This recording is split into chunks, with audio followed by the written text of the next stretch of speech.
You're bleeding out from a wound you refuse to see. Every time you say yes when you mean no. Every time you smile when you want to scream. Every time you sacrifice yourself for someone else's comfort.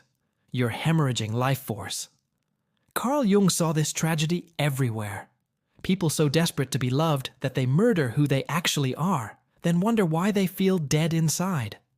The truth that will stop your people-pleasing isn't comfortable, but it will save your psychological life. Jung discovered that people-pleasing isn't kindness, it's cowardice dressed up as virtue. You're not being good, you're being fake. You're not being loving, you're being manipulative. You're not being selfless, you're being self-abandoning. Every act of people-pleasing is a betrayal of your true self for the drug of approval. And like any addiction, the high gets shorter while the crash gets worse. Here's what Jung understood that destroys the foundation of people-pleasing. The people you're killing yourself to please don't actually like you. They like your service. They don't love you. They love your usefulness. They don't value you. They value what you provide. You've never actually been loved by them because you've never actually shown up as yourself. You're experiencing the profound loneliness of being needed, but not known.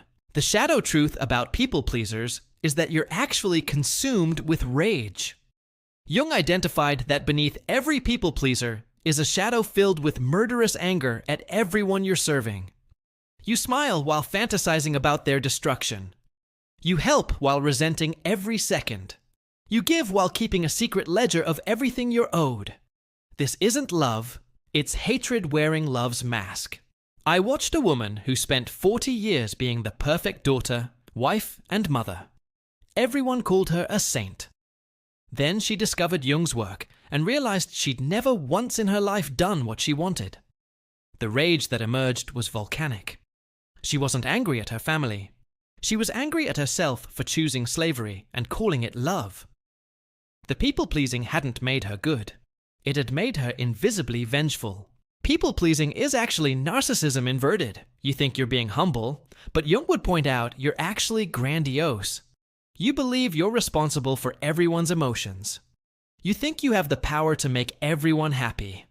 You've appointed yourself the emotional manager of the universe. This isn't modesty. It's megalomania disguised as martyrdom. The childhood roots run deep. You learned that love was conditional on performance. Be good, get affection. Have needs, get abandoned. Express yourself, get punished. So you became a shapeshifter, constantly scanning for what others wanted, morphing to match their expectations. Jung called this adaptation at the cost of self. You survived childhood by psychologically dying. Here's the devastating truth. People-pleasing is destroying your relationships, not saving them. You think you're creating harmony, but you're creating falsehood. Nobody can have a real relationship with you because you're not really there. You're a mirror reflecting what others want to see, a ghost of behaviors without a person behind them. Your relationships are transactions, not connections.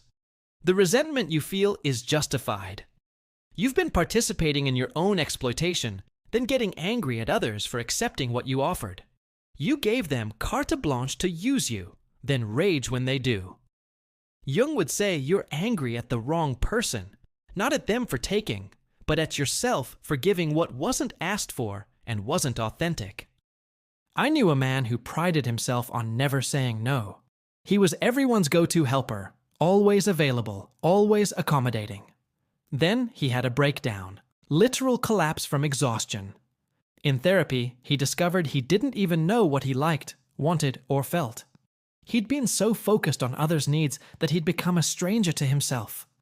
The people-pleasing hadn't made him loved. It had made him empty. Jung's concept of the persona, the mask we wear, explains people-pleasing perfectly. You've confused the mask with your face. You've worn the nice person persona so long that you think it's you. But it's not you. It's a performance that's exhausting you, a costume that's suffocating you, a prison you've built from others' expectations. The fear beneath people-pleasing is primal. If you stop pleasing, you'll be abandoned. But Jung knew the truth. You're already abandoned. When people only relate to your false self, you're profoundly alone. When they only love your services, you're unloved. When they only want your yes-saying self, your real self is in exile. You're experiencing the very abandonment you're trying to avoid. People pleasers are actually controlling. You're trying to manage others' emotions to manage your own anxiety. You're manipulating them with niceness to get the approval you're addicted to. You're controlling the relationship by never showing up authentically, never giving them the chance to reject the real you. Jung would say, this isn't kindness. It's coercion through compliance. Here's what breaks the pattern. Recognizing that every time you please others at your own expense, you're saying your needs don't matter. You're declaring yourself worthless. You're teaching others that you're a resource, not a person. You're not being good. You're being self-destructive and calling it virtue. The projection mechanism Jung identified is crucial. People pleasers project their own self-worth onto others' opinions. If they approve, you exist. If they're happy, you matter. If they're pleased, you're good. You've given others the power to determine your value, then exhaust yourself trying to manipulate them into validating you. This isn't relationship. It's psychological slavery. Your body keeps the score of people-pleasing. The chronic fatigue from being on all the time. The anxiety from constantly scanning for others' needs. The depression from self-abandonment. The autoimmune disorders from your body attacking itself, mirroring how you psychologically attack yourself. Jung understood that the body speaks what the people-pleaser won't. This is killing me. I watched a people-pleaser try to set their first boundary. They were physically shaking, sweating, nearly vomiting from anxiety. Saying no felt like death, because it was. The death of the false self that had kept them safe but soul dead. Jung would recognize this as necessary suffering, the pain of birth as the true self emerges from the persona's corpse. The individuation process, Jung's term for psychological development, requires disappointing people. You cannot become who you truly are while being who others need you to be. Every step toward authenticity is a step away from people-pleasing. Every choice for yourself is a betrayal of others' expectations. This isn't selfish. It's necessary for psychological survival.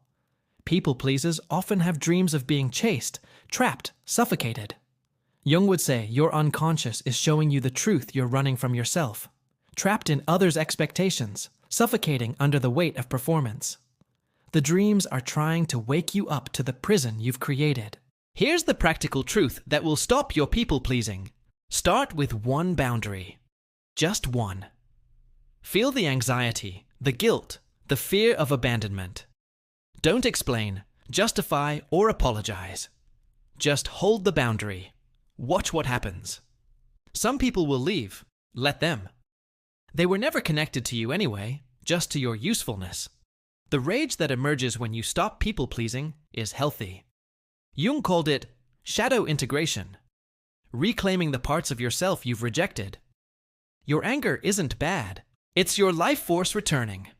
Your selfishness isn't evil. It's your self emerging. Your meanness isn't cruel. It's your authenticity breaking through the nice mask. Say no without explanation. No is a complete sentence. Your people-pleasing has trained you to justify, to cushion, to soften. Stop.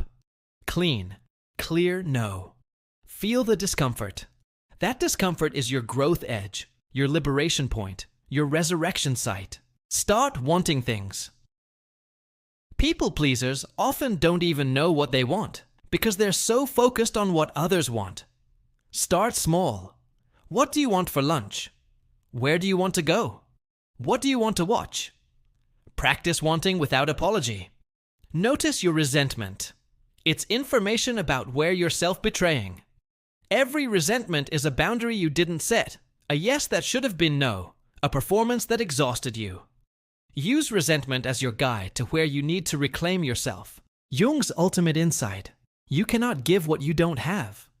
When you abandon yourself to please others, you have nothing real to give them. Your love is need. Your care is manipulation. Your help is enabling. Only when you stop pleasing and start being can you offer anything genuine. The transformation from people-pleaser to authentic person is terrifying. You'll feel selfish when you're actually becoming self-possessed.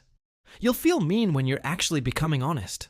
You'll feel guilty when you're actually becoming free. Some relationships won't survive your authenticity. Good. Those were parasitic relationships feeding on your self-abandonment. The relationships that survive or emerge will be real, based on who you are, not what you provide.